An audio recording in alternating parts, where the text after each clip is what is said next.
नमस्कार. इथे उपस्थित मान्यवर, गुरुजन वर्ग आणि माझ्या मित्रमैत्रिणींनो, मी आसावरी कुलकर्णी तुम्हा सर्वांचे मनापासून स्वागत करते. आज भारतीय सभ्यतेचा स्रोत, भारतीय ज्ञान परंपरा या विषयी माझे मत मांडण्यासाठी मी इथे आलेली आहे. खरं तर आजचा भारत हा केवळ प्रगतीच्या शर्यतीत पुढे नाही, तर सभ्यतेच्या शिखरावर उभा आहे आणि या उत्कर्षामागे आहे ती भारतीय ज्ञान परंपरेची अढळ शक्ती, जी आजच्या भारताला एक नवी दिशा देत आहे. हीच ती परंपरा जी आपल्याला जगाच्या पटलावर एक अद्वितीय स्थान देते. सुमारे 5000 वर्षांपूर्वी जगातील प्राचीन सभ्यता म्हणून सिंधू घाटी सभ्यता उदयास आली आणि तिचा वारसा आज आपल्याला लाभलेला आहे. एवढंच नाही तर वेद, उपनिषद, गणितशास्त्र, संगीतशास्त्र, खगोलशास्त्र असे बरेच प्राचीन भारतीय आणि समृद्ध ज्ञानाचा ठेवा देखील आपल्याला लाभलेला आहे. पण मला असं वाटतं की आपण कळत न कळत भारतीय ज्ञान परंपरेशी जोडलेलो आहोत. जसं की आज आपण म्हणतो की वन ग्लोब वन फॅमिली. अहो, हेच तर सामवेदातील महोपनिषदात लिहिलेलं होतं की वसुदैव कुटुंबकम. आता सभ्य भारत आला की येतो तो सभ्य मानव. पुढील काही उदाहरणांमध्ये आपण बघूयात की सभ्य मानवाची जीवनशैली ही कशा प्रकारे भारतीय ज्ञान परंपरेशी निगडीत आहे. आपण सकाळी उठतो, योगा, प्राणायाम आणि ध्यान करतो. याची सुरुवात पतंजलीच्या योगसूत्रांमध्ये आपल्याला दिसून आली. यानंतर आपण घराच्या आजूबाजूला फेरफटका मारत असताना गावांसमोर विहीर तर शहरांच्या घरांमध्ये रेन वॉटर हार्वेस्टिंग ही सिस्टीम बघतो. या जलव्यवस्थेचे प्रमाण आपल्याला कौटिल्य लिखित अर्थशास्त्रात पहिल्यांदा भेटले. यानंतर आपण घरी येतो, चहा किंवा काढा हा तांब्याच्या भांड्यात उकळायला ठेवतो. यात काढा आणि तांब्याचे भांडे हे दोन्हीही आयुर्वेदातील चरक संहिता आणि सुश्रुत संहितामध्ये एक उपचार म्हणून सांगितलेले आहेत. यानंतर आज आपण परिधान केलेले हे कपडे, याची सुद्धा प्रक्रिया ही बरीच प्राचीन आहे. आपण आपल्या आजूबाजूच्यांशी बोलतो, शुद्ध भाषेत बोलतो, कृत्रिम बुद्धिमत्ता म्हणजे AIचा वापर करतो. या सगळ्यांमध्ये देखील आपल्याला पाणिनी लिखित व्याकरणाचे धडे दिसून येतात. मनोरंजनाच्या क्षेत्रात देखील भारतीय ज्ञान परंपरेची चांगलीच जोड आहे. जसं की आज आपण क्लब, डिस्कोमध्ये जाऊन मन मोकळेपणाने तालावर नाचतो.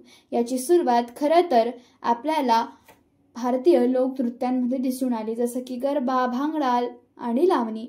यानंतर हिंदी, मराठी गाण्यांमध्ये सुद्धा शास्त्रीय संगीतातल्या रागांचे मिश्रण दिसतात.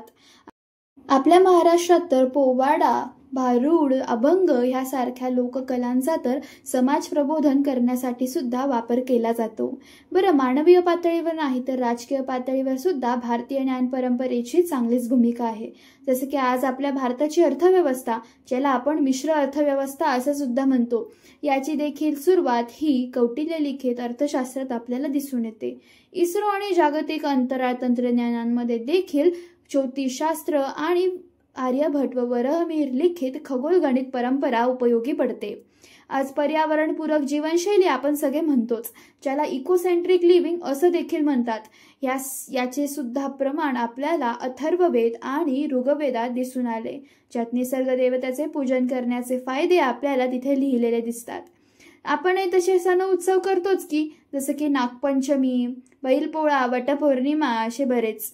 आता येऊयात 1947 नंतरचा स्वतंत्र आणि सभ्य भारताचा स्तंभ, जे आहे भारताचे संविधान. कायद्यातील प्रज्ञा, लोकशाहीचे शिल्पकार आणि सामाजिक क्रांतीचे ध्वजवाहक डॉक्टर भीमराव रामजी आंबेडकर यांनी जगाला समता, बंधुता आणि स्वातंत्र्य यांचे नवीन तत्वज्ञान दिले. अस्पृश्यतेच्या अंधारातून समाजाला न्यायाच्या प्रकाशाकडे आणणारे हे योगपुरुष आज देखील संविधानाच्या अक्षरात जिवंत आहेत. या सगळ्या मुद्द्यांवरून आपल्याला हे पटतंच की सभ्य भारतामागे भारतीय ज्ञान परंपरेची मोठी जोड आहे. पण मित्रांनो, ह्या भारतीय ज्ञान परंपरेला आपण केवळ भारताचा अभिमान किंवा भारताचा गौरव न पाहता आपण त्याला पुढील संशोधनांसाठी एक भक्कम पाया निवडलं पाहिजे.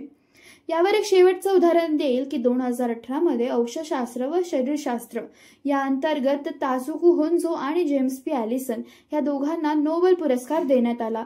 खरं तर तो आयुर्वेदाला मिळाला पाहिजे होता, कारण त्यांनी तर उपवास आणि त्याचे फायदे हे जगासमोर आणले. मग हे साध्य करायला आपण कुठे बरं मागे पडलो, हा विचार करणं गरजेचं.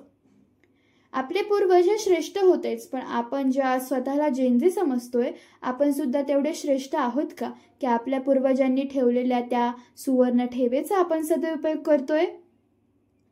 तर मी तुम्हाला सर्वांना अशी विनंती करते की आपल्या भारतीय ज्ञान परंपरेचे स्वागत करा आणि त्याच्यावर काम करून ती जगासमोर आणा, म्हणजेच आपला भारत हा विश्वगुरु ठरेल. शेवटी एवढंच म्हणेल की जय जय भारत, संतांचा सागर, अज्ञानाचा नाश, प्रेमाचा उद्धार, धर्म ज्ञान प्रेम पराक्रम एकत्र फुलला, विश्वगुरु भारत पुन्हा उजळला, विश्वगुरु भारत पुन्हा उजळला. धन्यवाद. जय हिंद, जय भारत.